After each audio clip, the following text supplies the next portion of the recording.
มื้อนี้ก็อยู่กับช่อง YouTube บ่าวหลานเนาะเฮาก็มาอัปเดต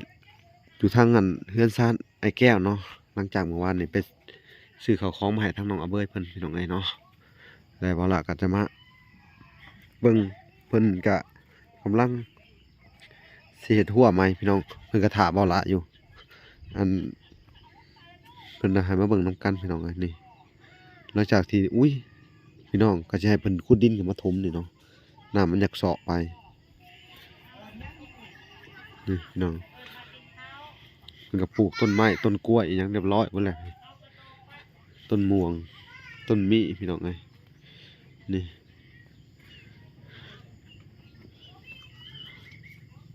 ่ต้นม่วงเพิ่นเอามาใหม่แต่ว่าผักอีตูเพิ่นพี่น้องเอ้ยเพิ่นเอามาปลูกเพิ่นย้ายออกมาจากหันพี่น้องเอ้ยแล้วมาปลูกพี่โอ้ยขึ้นหลายอีหลีมีแต่ผักอีตูเต็มเลยนี่อันนี้ก็เป็นน่าจะเป็นผักกะเพราต้นผักกะเพราต้นแดงต้นผักกะเพราพี่น้องเอ้ยนี่มันก็ตายแหละต้นอีตูก็ตายเลยอืม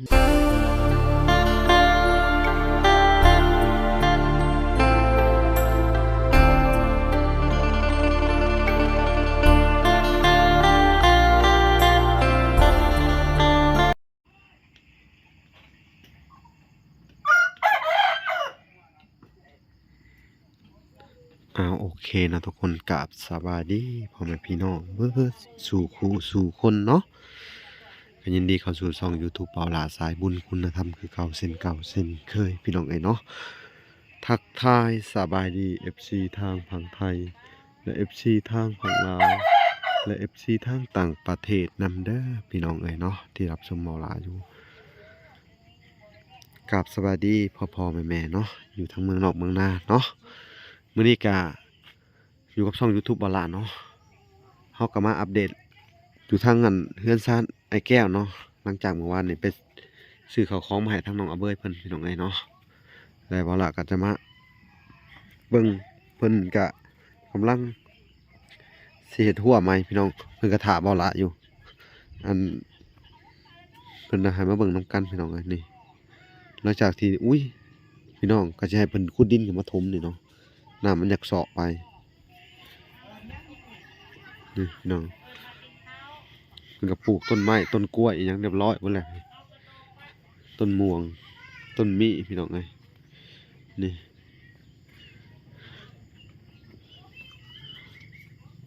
่ต้นม่วงเพิ่นเอามาใหม่แต่ว่าผักอีตูเพิ่นพี่น้องเอ้ยเพิ่นเอามาปลูกเพิ่นย้ายออกมาจากหันพี่น้องเอ้ยแล้วมาปลูกพี่โอ้ยขึ้นหลายอีหลีมีแต่ผักอีตูเต็มเลยนี่อันนี้ก็เป็นน่าจะเป็นผักกะเพราต้นผักกะเพราต้นแดงต้นผักกะเพราพี่น้องเอ้ยนี่มันก็ตายแหละต้นอีตูก็ตายเลยนี่ดินก็แย่เนาะมันถึกน้ำพี่น้องมันบวมลงไปเรื่อยๆมันก็ค่อยแกบลงไปเนาะนี่มันแจ็บแต่ว่าอันนี้ก็ติดแล้วแหละพี่น้องหัวชิงไข่ดินก็มันกำลังกลืนน้ำพี่น้องเอ้ยเนาะป๊าพี่น้องเอ้ยนี่ต้นอันนี้เพิ่นนี่ต้นไอ้ผักอีตูแล้วก็ต้นนั้นหอมใบมนพี่น้องเอ้ยนี่ต้นสะระแหน่หอมใบมนนี่พี่น้องเอ้ยทางนี้ก็แม่นเบิดเพิ่นเอามาโอ้เพิ่นย้ายออกมาแต่สวนน่ะหลายแฮงพี่น้องเอ้ยพู้ต้นมะม่วงต้นกล้วยก็หลายต้นมะม่วงเพิ่นปลูกพู้นี่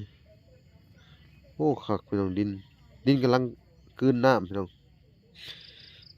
มันกำลังอมน้ำอยู่มันก็สิค่อยแจบๆลงไปเรื่อยๆเนาะมันก็จะแตกร้าวขึ้นมาสิพี่น้องเอ้ยดึงมันค่อยๆยุบตัวลงไปแต่ส่วนหลายอย่างมันออกข้างนอกพู้พี่น้องใช้บ่าวแก้วลงไปเหยียบ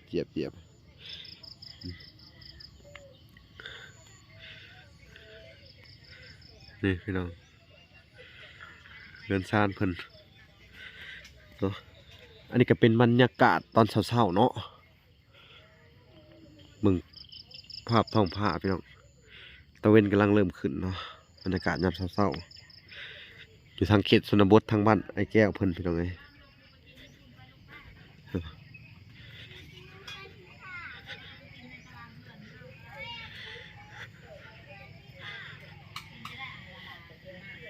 แล้วก็สิมาเบิ่งทางไอ้แก้ว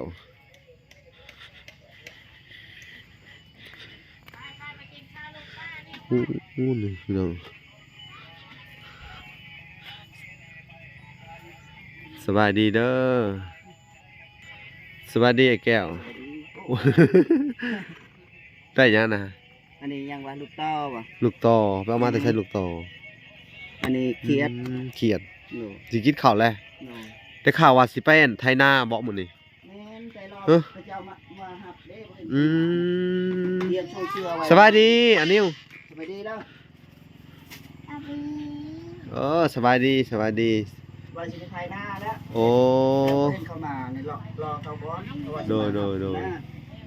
โอ้ ว่าสิมาตอนเช้านั่นแหละ โดยโดย อืม เขาว่าสิมาหาเอาตอนเช้าเนาะ โดย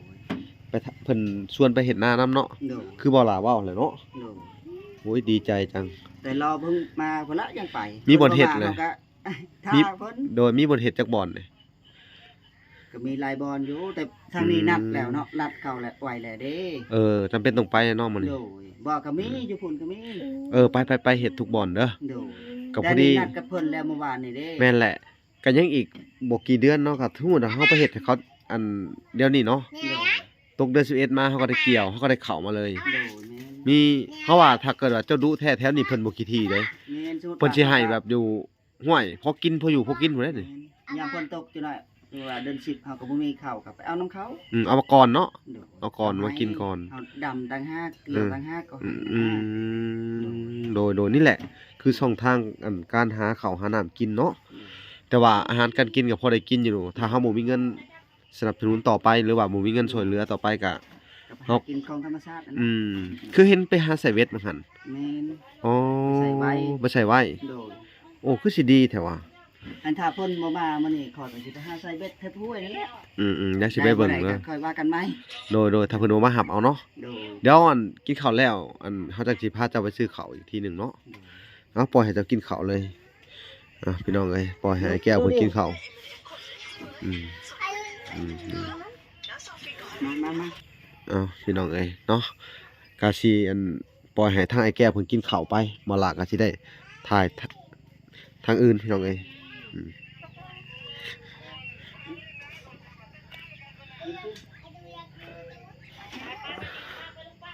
นี่พี่น้องเอ้ยโอเคพี่น้องเดี๋ยวเราจะติดตามคลิปตอนต่อไปเนาะว่าไอ้แก้วเพิ่นสิได้ไปเฮ็ดไร่ไถนาอยู่บ่เนาะเราจะไปเบิ่งเพิ่นไถนาพี่น้องว่าสิเป็นจังไดพี่น้องพี่น้องเอ้ยตัดภาพมาอยู่ทางอันไอ้แก้วอีกรอบหนึงพี่น้องเอ้ยสบายดีสบายดีเด้อสบายดี รักแอวอยู่สบายดีเลยพอดีสบายดีอีกรอบหนึงกันเฮ็ดหยังน่ะคือบ่ปล่อยมันขึ้นแล้วเป็น3ต้นน่ะก็ย่าเนาะเอาแต่ต้นเดียวมันบ่เอาต้นเดียวนี่ก็ได้เนาะนี่พี่น้องต้นคูณโอ้มื้อเช้านี่บ่ไปใส่นี่มองนี่ บ่ได้ปลานะ บ่ถูกซ้ำ โดย ได้ปลาตัวเดียว โดย ไปใส่อยู่ไสนี่ นี่อยู่ อุ้ยมันเป็นอะไรปลาบ่อยากถูกแล้วเนาะ โดย ปลาบ่หลายบ่เรือเลย โดย เฮาสิไปใส่นะเจ้าใส่เบ็ดไปบ่เจ้า แม่น ไปสิไปเบิ่งเบ็ดก่อนไป ถ้าเขาเจ้าว่าสิมารับไปดำนาก็บ่เห็นน่ะไปไถนา แม่นนี่ก็สิฮอด8 โมงแล้ว หรือว่าเฮาไปหาเพิ่นเลยเองได้บ่หรือว่าไดผู้ใดนะพี่น้องกันบ่ แม่น ถึงว่ามื้ออื่นสิมาหาเอาเด้อติมันบ่ แม่นให้ขอทานนี่แล้วว่ามื้อเช้ามารับแต่เช้าเด้อเออ อ๋อ เพิ่นบอกบางเทื่อก็ไป9โมงบางเช้าเขาเนาะ แม่นรอเพิ่นมาก่อน เอาโอเคเฮาสิไปหาปลาเนาะ โดย โอเคไปเบิ่งกัน ยังบ่เห็นมาถ้าเพิ่นบ่มาก็สิไปพูดไปเฮ็ดอยู่พูด บ่าวแก้วกำลังสิเดินทางออกไปพี่น้องเอ้ย ไปเดินนัดกับเพิ่นแล้วเฮาก็พาให้เพิ่นมารับนะ แกเติบบ่าวแก้ว ฮะ แกเติบบ่มันใส่เบ็ดนี่ นี่แหละเฮ็ดน้ำสระนี่แหละ นี่เนาะใส่ในหนองสระนี่ ฮะ โดย เอาเขาขึ้นว่าใส่อยู่หัวอยู่ผู้ใด มีห้วยก็ใส่ หัวก็ใส่บ่เอาไปเบิ่งกันพี่น้องเดินทางมาฮอดบอลเพิ่นใส่เวทเลย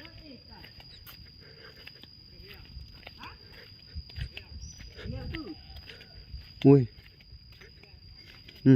น้องสะนี่เพิ่นใส่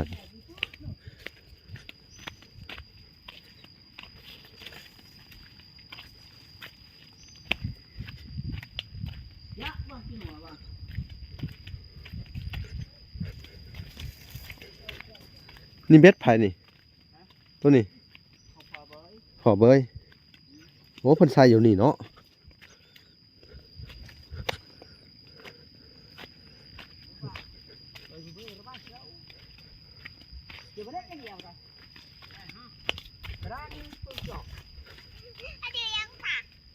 โอ้ใส่อยู่นี่เนาะ ยาได้ลูกตกได้เหนียวยังคือเก่า บ่เป็นหยังปลาบ่ทันได้กิน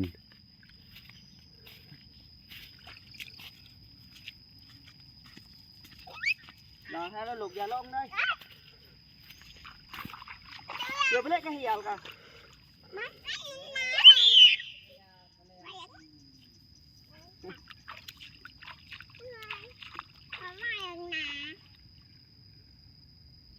ันหมดเหงื่อแล้ว เพิ่นจะถอดไว้ ต้องลงนะ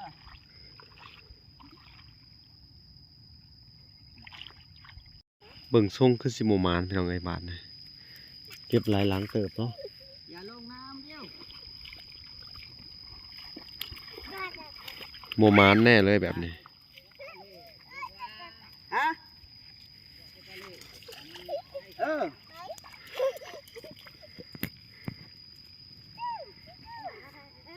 มาตกเด็กน้ำลึกจะอยู่นี่ได้เอ้าเงินเท่าเจาะ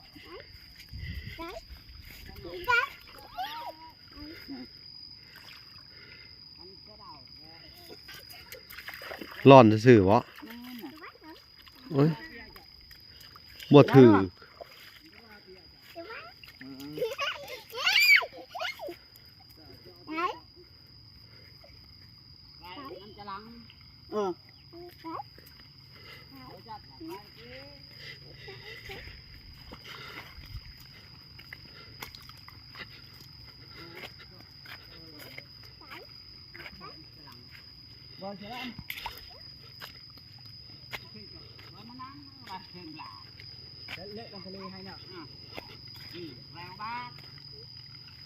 อุ้ย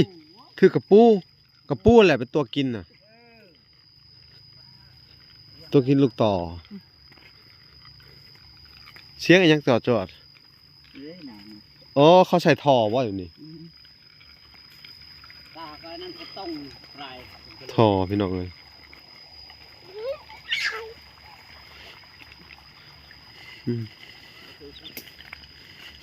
เดี๋ยวมาแรงก่อนสิไปหาซอยใหม่ก่อน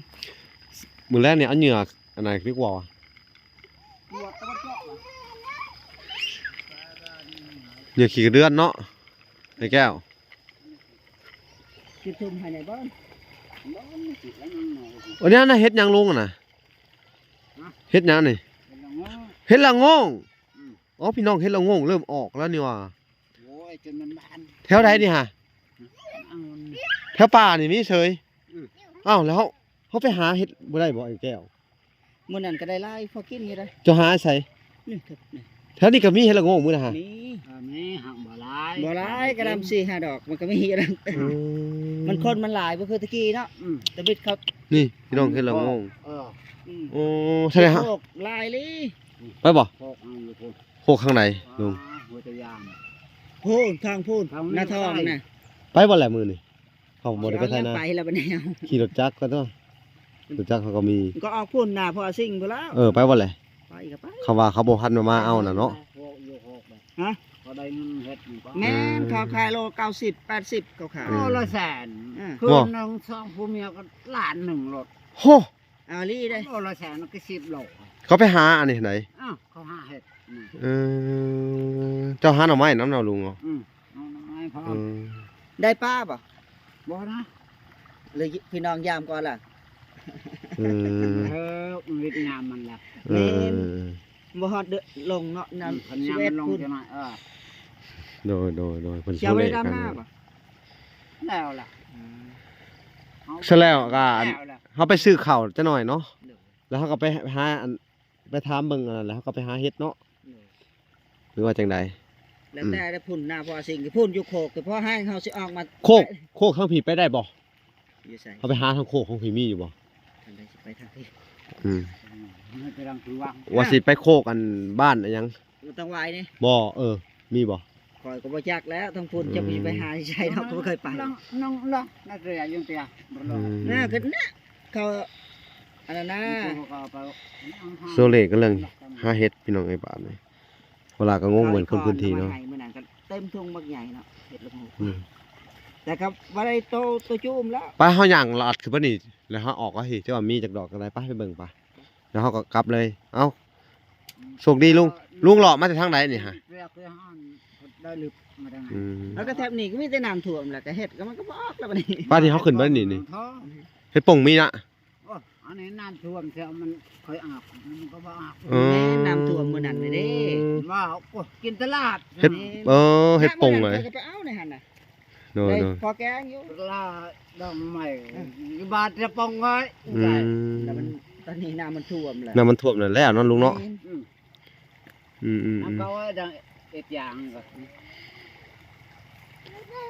ก็แล้วเนี่ยพอก็จะรับแล้วจะปอง อืมเฮ็ดโป่งแก้วข่อย ไปไปหลอกเบิ่งเฮ็ดไปบัดนี้แก้วนี่ขึ้นไปหลอกทั้งเลย ไปลูกไปมาขึ้นล่างมา พี่น้องเอ้ยสิไปหลอกเบิ่งอันเฮ็ดละงงก่อนมันเป็นจังไดปีนี้ยังบ่ทันเห็นหน้าเฮ็ดละงงอยู่พี่น้องเอ้ยบ่ลาว่าแต่ข้าวเวียกก็เลยบ่ได้พาแก้วไปหาเบิ่งนี่ในป่านี่แหละเพิ่นว่าถ้ามีมันจะขึ้นบ้านเลยพี่น้องเอ้ยแนมเห็นเลยหาเลาะเบิ่งก่อน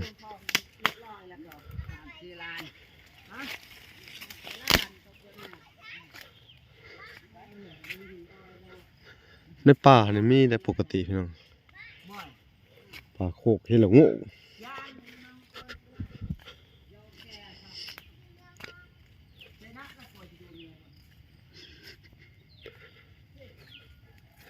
เฮ็ดละโงกกำลังบานพี่น้องเอ้ย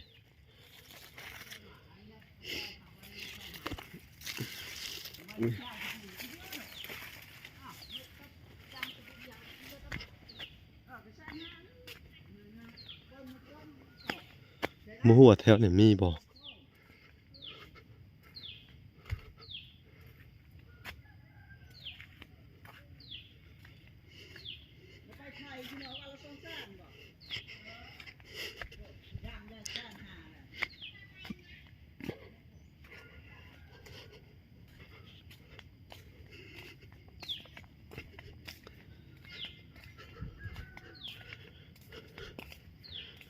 บ่เห็นพี่น้องเอ้ย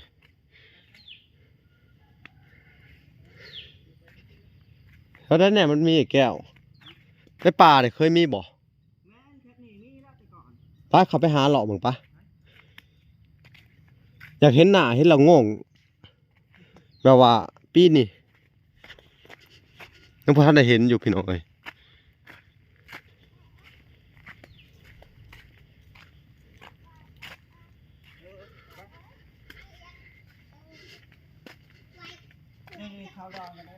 คุณรอตัวนี้บ่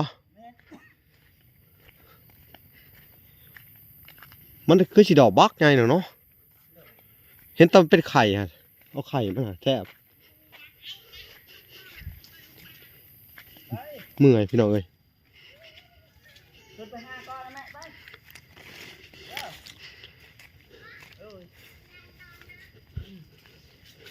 เดี๋ยวมันยานแล้วมันแต่ตอดมันเหมือนนั้นมันบุกล้าเห็นแล้ว เมื่อก่อนดิเพิ่งแต่ตอนนะเพิ่นว่านะเอาเขาไปหลอกเบิ่งนี่แหละเนาะช่วงสิมีอุ้ยตัว เห็ดพวกไม่หลายแต่เห็ดละงูกมันออกอยู่แต่มันคนมันหลายเนาะคุณเจ้าเนาะ อืม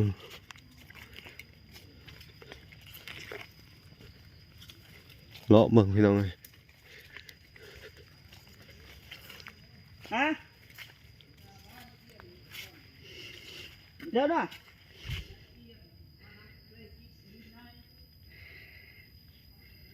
เข้ามาในป่าพี่น้อง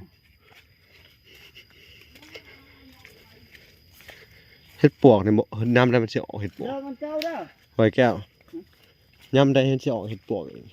เฮ็ดพวกนี่ แต่ย่ำนี่ย่ำเฮ็ดละโงงย่ำนี่เนาะ โดย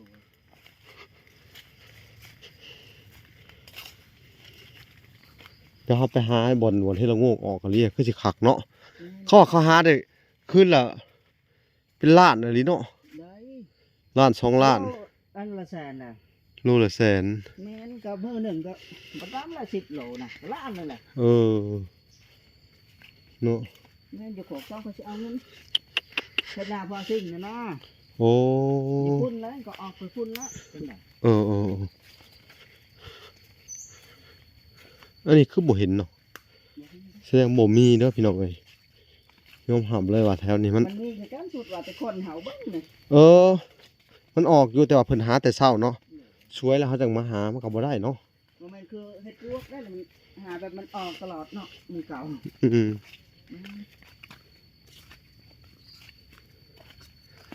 เขาสิหาเสร็จแล้วแหละวะแล้วสิได้เห็นหน้าเห็ดละโงก สิไปต่ออีกไหมทั้ง นี่ไปต่ออีกนี่ไปอีกดอนนี่มึงเขาบ่เห็นดอนนี่เขาจังไปวางแผนกันใหม่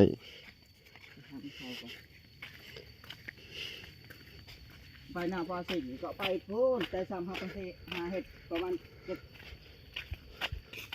1 โมงเช้าบ่ไปฮอดพุ่นแต่เช้าๆคือ เออมันต้องลุยกลางคืนเลยบอกเขาว่า แม่น 1 โมงเช้าพี่น้อง เขาหาเหยื่อคือหาพวกคือกันนั่นแหล้ว เขาก็ยืงเอากันเนาะ โอ้ยหาเฮ็ดละงูกว่าเฮ็ดพวกอีกหน่วย มันเป็นอะไร เอามาเฮาเหยื่อปุ๊บเฮาก็เห็นข่าวแล้วเนาะ เขาหุ่งเลยสิว่าเพิ่นต้องยืงเอาตินี่พอแล้วเขาหาจังบ่ได้เอาเลย หาตอนเช้ามันก็บ่ทำอยู่มีแต่เฮ็ดบ้านเนาะอือ เฮ็ดบ้านก็เอาต้นเฮ้ยตัวหยัง อันนั้น มันตกลงมาบ่ แม่นพึ่งอีหยัง เฮ้ยหักลงมาเว้ย กินได้น้ำมันได้ เพิ่งโกนตัวนี่ แม่น เฮ้ย แม่น เพิ่งโกน เออ มันหักลงมานี่ นั่นน่ะน้ำมันหันคอยว่าในหันละมันอยู่ โอ้เต็มเลยดูนะหัวน้ำ นี่บ่ โอเคเหรอ นี่น้ำ อ้าวพี่น้องเอ้ยมันอันคือว่า